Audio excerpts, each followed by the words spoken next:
Hello and welcome to Ellen Ruth Soap. I'm Ellen and today we're not making soap, I'm making wax melts.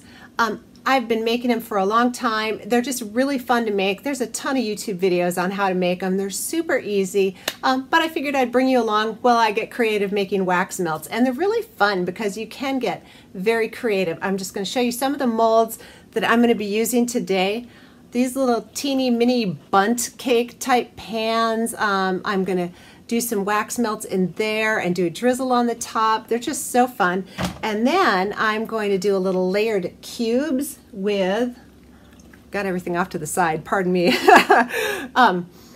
This is just an ice cube type silicone container that I got at Hobby Lobby. I think it was on sale. But anyway, they're the perfect size to fit these little Wilton chocolate molds. So you pour a base down and we're going to put a little flour in there and make like a little desserty looking, tart kind of wax melt. Just having fun, getting creative. I also have these that you can do pour just, it's almost like a candy bar chocolate mold, and that you can just snap off one chunk at a time. They're really nice to use. So for some of the fragrances I'm going to use today, let's talk about fragrances. And this is one of the great places where if I get a fragrance that doesn't play well in cold process soap, this is one of the applications I'll use it for. So nothing goes to waste, but got to get creative. This one causes a little bit of separation in soap. It's called Vanilla Buttercream, and it does have high vanillin, so it will discolor to dark brown.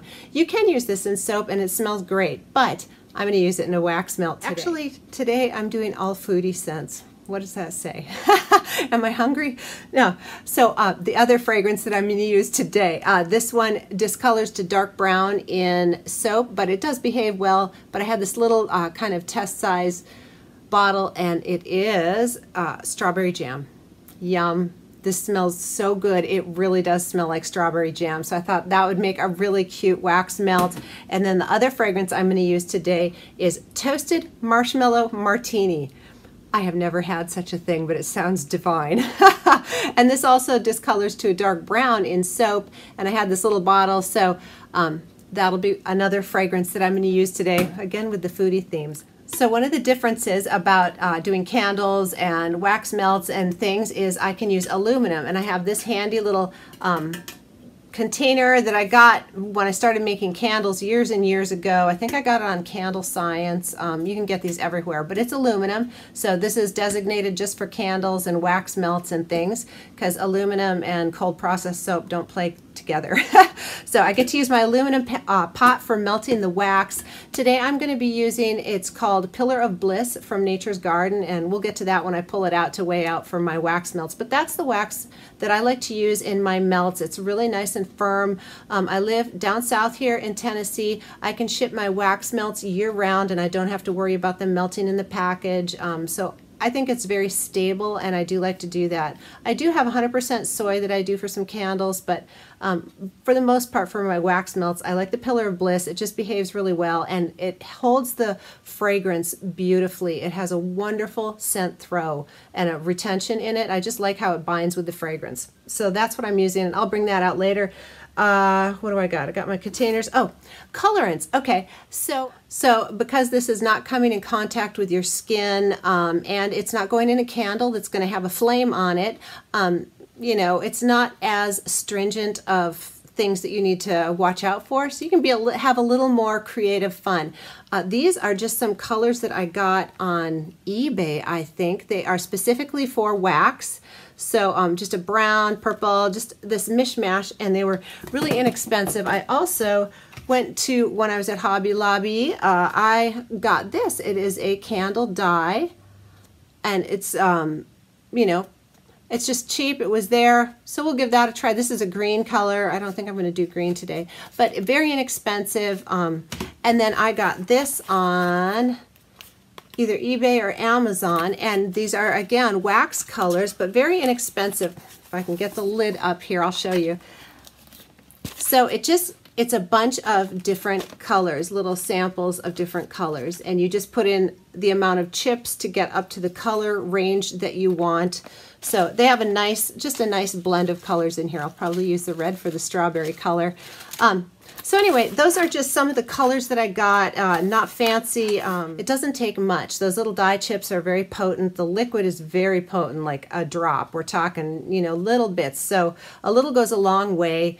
That is it. I got the fragrance. Oh, I have some glitter here that I might put in there.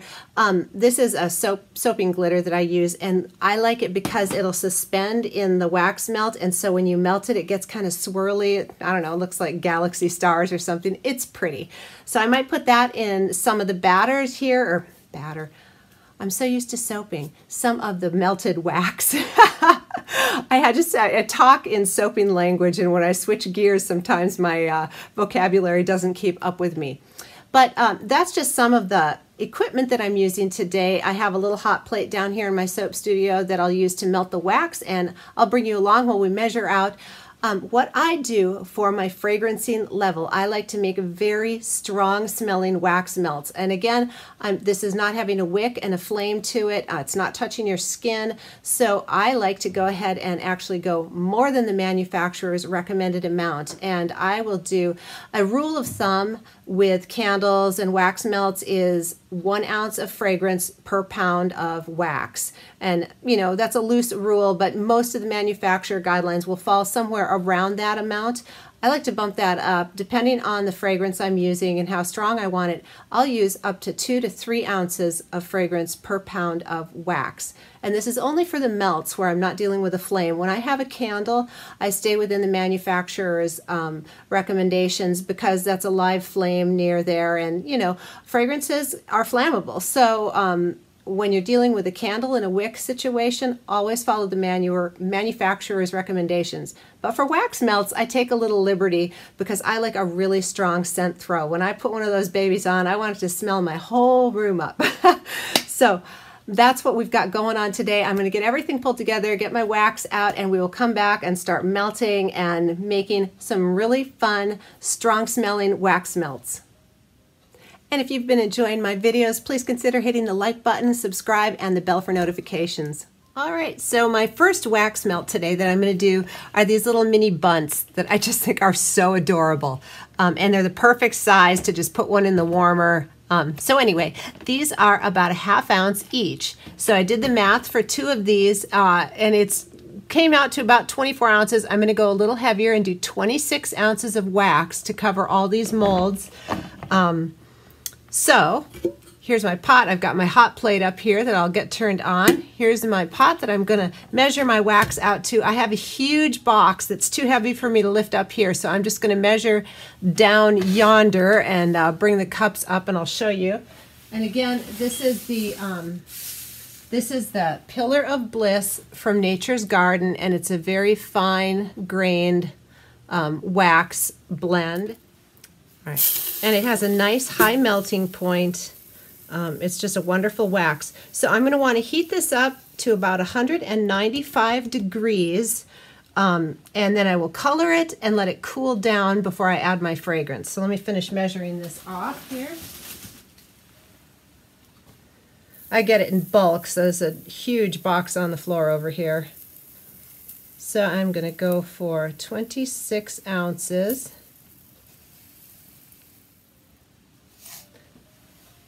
All right, so I've got 26 ounces of my wax here. So let me pull over my hot plate and get this turned on. And I can do this on direct heat because this is a high temperature wax. You could do a double boiler if you're more comfortable with that. That's totally fine. So I'm going to bring this up to 195 degrees and get it all melted, and I'll bring you back when I'm ready to add the color. All right, it's all melted down, and I actually walked away a little too long. I'll show you here. I was going for 195. We're at 221, but that's okay. It's just nice and hot. It's going to take a little longer to cool down before I can add the fragrance. Now, a couple things with fragrance. Most fragrances will have the flash point written on the front. This one is 180 degrees. Fragrances are flammable. So there's 2 things. You just, for, you know, being safe, you want to get down to, I would go to 185 on this or below before I added this fragrance. But also, if you add the fragrance when it's too hot, most of that yummy smell is going to just burn off right away because of the heat. So we don't want to lose that. So here are my little dye chips. Because this is a vanilla buttercream, which does not sound divine, I have yellow chips here that I'm going to do for the base of these little Bundt cakes, and then for the frosting I'll just do white. So I'm going to start with one little chip here and see what that gets us. Just melt it in here. That's the nice thing about it being hot is it melts the dye chips really quick. So, and I'll show you how to test your color, because you can't really, when it's hot and wet, it's not an accurate picture of what the finished color will be. So make sure that little dye chip is all melted. That's looking a little light. All right, this is just a mason jar lid, but again, it's a light color, so you can kind of see. I'm just going to do a couple of drips on here and blow on it. Let it cool, and there is the color that the wax melt is going to be, just that nice light yellow. And I like that. I'm not going to add any more. I think that looks buttery and very pretty. So I'm happy with the color. So now we just wait for this to cool down a bit, and we'll come back when it's time to add the fragrance. All right, we are cooling off here, so let's take the temperature. And these little point and shoot thermometers are worth their weight in gold for soap making, candle making. I would say invest in it. I'm at 182, so I am comfortable with going ahead and adding my fragrance. So this is 26 ounces of wax, and I have 5 ounces of fragrance here because it's a little shy of 2 pounds. So we're gonna pour that in and stir it really, really well. You want this fragrance to really bind with the wax. I have a whisk, just a nice stainless steel wire whisk that I will stir this really well.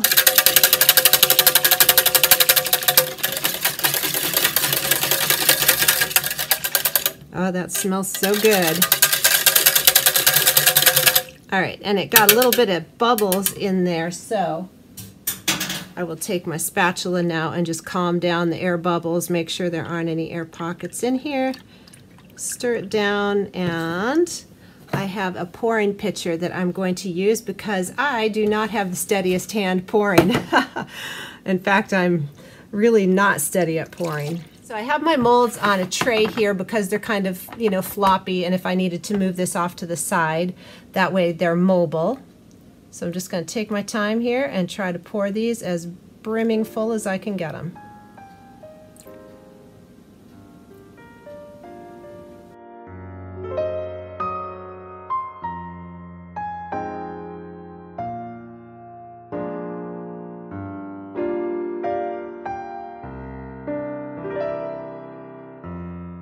All right, I just wanted to show you a little tip. So I finished pouring these off, and I had some extra that I poured in some extra molds. But so there is a lot of wax stuck in here. So there's two things. You could throw this in the freezer, and it would get very hard and brittle, and you could chip it out. Or if you wanted to use this pitcher and this wax, which I want to save this wax with all that good fragrance for the drizzle on top. So here's my heat gun. And I'm just going to run my heat gun on here. Let me see if I can get it where you can see. And melt it back in here to a nice pourable state.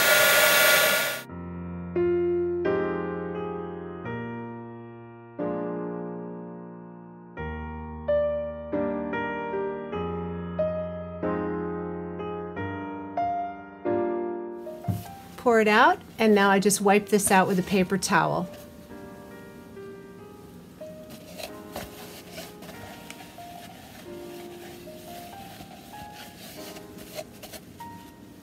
I'm ready to pour my little cubes here that I made these little flowers to go on top. So I'm going to pour, let it set up, and pop a little flower in each of these. And they're scented with the same fragrance, which was my toasted marshmallow martini. And I didn't have enough, and so I added to this some frosted marzipan. So these two together, it's very decadent.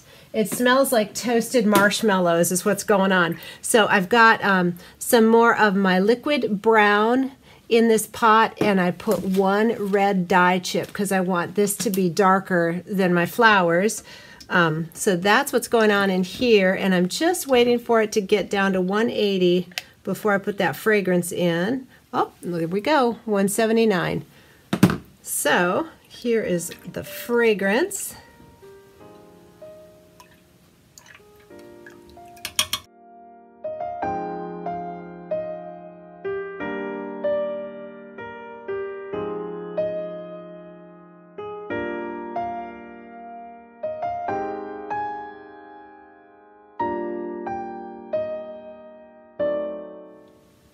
So I'm going to wait for these cubes to get a little skin on the top before I go ahead and put the flowers in, because I don't want the flowers to sink down to the bottom.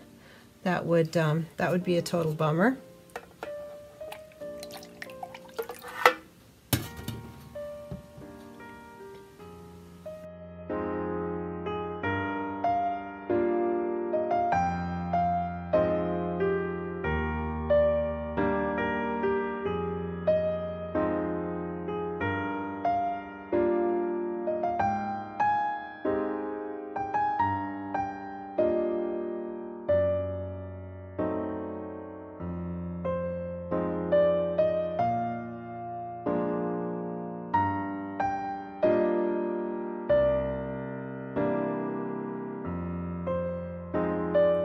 All right, the little buttercream Bundt cake minis here are all ready to unmold, so just stretch. And the one thing is, you don't want to rush these. Just go ahead and walk away if you need to and let them firm up all the way. I don't like to put them in the fridge. I have a very cold basement, and I just feel like that everything's just better if you don't rush it. You know what I'm trying to say?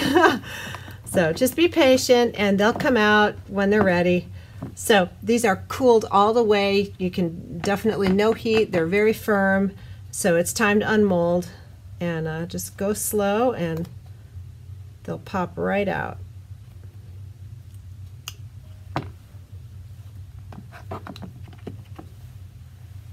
Aren't those adorable?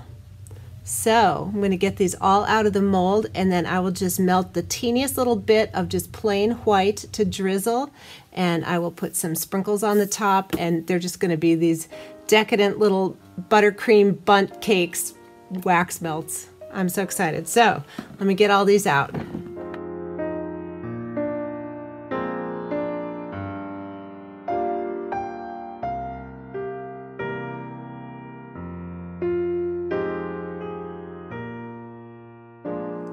I've just melted down a little of the plain wax here, and I put some fragrance in there. So I'm going to use my pipette to hopefully do some little drizzles, and I can do a couple at a time. And then I need to sprinkle while they'll stick. There. And we'll just proceed forward a couple at a time.